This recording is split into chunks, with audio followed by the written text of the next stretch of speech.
right, guys, well, I'm back today with my favorite 9mm concealed carry handgun. And as you can tell by the intro and what you're looking at right now, it's actually the SIG P365 XL. When the 365 first came out, it really radically transformed what people thought could be done with a compact 9mm. But right off the bat, they started having problems with broken firing pins and issues with striker drag, which made a lot of people stay away, including me. When the P365 XL came out, it added increased mass in the slide to reduce that moment of inertia right off the bat when the primer was hit, allowing everything to be slightly delayed, preventing striker drag and resolving a lot of the issues. Now, I believe SIG made changes to the original P365 to help prevent this, but it went through so many iterations, I just couldn't personally trust it. But when I saw this and when I picked one up for the first time from American Pawn & Gun, located in Monroe, North Carolina, it worked out great, and this is the original gun. I've been shooting this now for over a year with up to 1,000 rounds through it, and I absolutely love this gun with no failures. I do want to give a huge shout out to American Pawn & Gun, located in Monroe, North Carolina. They actually donated this one to the channel, and I've been running it ever since. Also, I've been doing a lot of optics testing with this, and that's the other cool thing about the P365 XL.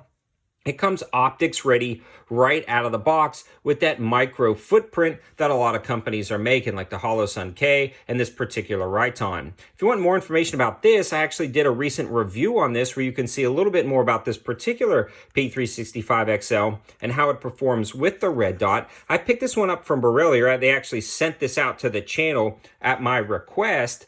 This is really awesome because it's auto on, auto off, incredibly bright dot, really clear glass, and this is a perfect personal defense, nice, really solid optic for the money. The MSRP on this guy is $349, but I've seen them way cheaper than that online. But Borrelia actually has the cheapest I've ever seen them, and these Riton optics are $99.99 with free shipping. Everything's free shipping on Borrelia's website.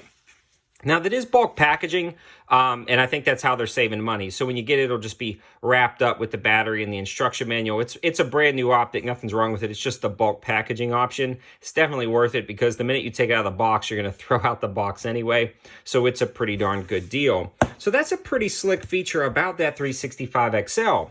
The other really revolutionary thing is it's ultra thin compared to some other Micro 9s on the market with the magazine. It's rumored that SIG designed the gun around the magazine, and this is a revolutionary single stack and a half, so not quite a double stack, so it actually gets pretty thin, yet it holds 12 rounds in a flush-fitting magazine.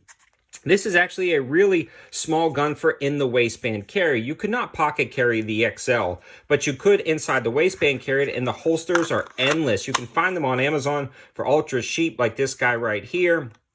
Right around 20 to 25 bucks for some in the waistband holsters, and you can carry this incredibly comfortable all day long. Now, I was wanting to wait to do this video. This has been my concealed carry, this one right here, for a very long time, but I've got kids. And when you've got kids, little kids, you'll know this. They're going to grab in your pocket for change or climb on your back or jump on you or tackle you or wrestle you. And they're always going to be just messing around. And so I would never carry with one in the chamber with this 365 XL because they're always climbing on my back, stepping on my holster or grabbing in my pockets for change and stuff. And I never felt comfortable with the kids around without a secondary safety. So I've been carrying a lot of guns with safeties lately, and I don't think safeties are a bad thing. I think a lot of people knock them. I personally really like them if you train with them. A lot of people say, oh, in a panic situation, you're going to forget to flip off the safety.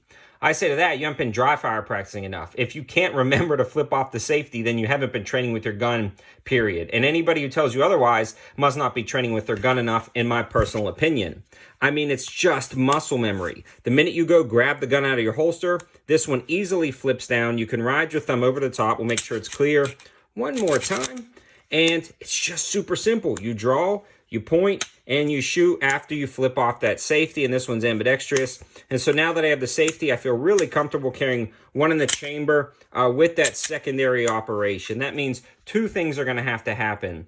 One, you're going to have to clear the trigger. Actually, three things. One, you're going to have to get the trigger out of the cover of the holster itself.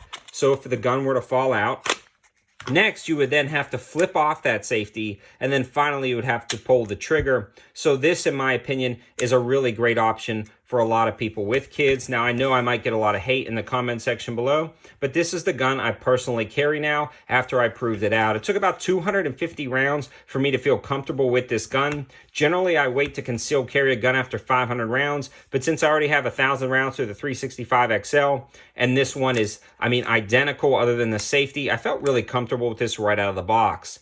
These have really good recoil management despite being so small. They have really nice front sight slide serrations, and they have the SIG Light night sights, which are really cool if you're going to be shooting in a personal defense situation. You never know when it will come. The most frustrating thing about the 365 XL is the rail system up front is proprietary to a lot of special lights, but I'm thinking about grabbing a light for this guy, but right now I've just been carrying it like this without a light, and then I always carry a pocket EDC light just in case, but that's kind of my go-to EDC 9 right now. I also want to give a huge shout out to Callaway Ballistics. These guys are an awesome ammo manufacturer that have been just sending over a ton of ammo, allowing me to get 1,000 rounds through the XL and 250 rounds through this guy. I ran a lot of hollow points through this. They ran flawlessly.